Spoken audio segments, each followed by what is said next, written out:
On entend dire beaucoup de choses, mais on ne voit vraiment rien d'écrit dans la loi.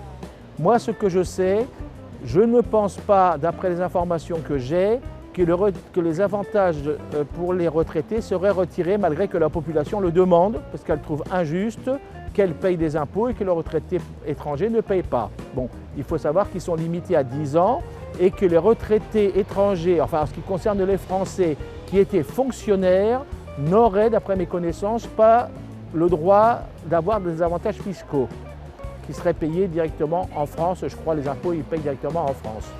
Est-ce qu'ils vont durer? Je sais que pour un pays, la Suède, il y a eu un accord avec le Portugal où l'avantage fiscal saute. Les Suédois qui partent au Portugal pour vivre paieront leurs impôts normalement. Est-ce que cette dérogation, si on peut dire une dérogation à l'avantage, va être étendue, oui ou non? Je n'y crois pas, parce que le Portugal a encore besoin d'étrangers qui viennent investir sur place. Ça, c'est pour les étrangers. Et moi, j'étendrai un petit peu sur les gens qui ne sont pas en retraite. Le Portugal est devenu extrêmement restrictif. Avant, il prenait un petit peu tout le monde, toutes les professions, au régime de non-résidents habituels.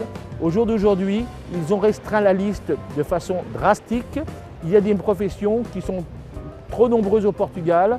On n'accepte plus de concéder un régime fiscal avantageux. Par exemple, les architectes. Et je sais que la liste est extrêmement restreinte et c'est beaucoup plus difficile d'obtenir un régime fiscal. Il faut bien faire attention, beaucoup de gens ne le savent pas. Le régime fiscal avantageux est intéressant lorsque l'on reçoit des revenus hors du Portugal, puisqu'il y a une retenue à la source et cette retenue à la source nous exempte d'impôts. Mais beaucoup de gens n'ont des revenus que du Portugal, ils sont taxés à 20%.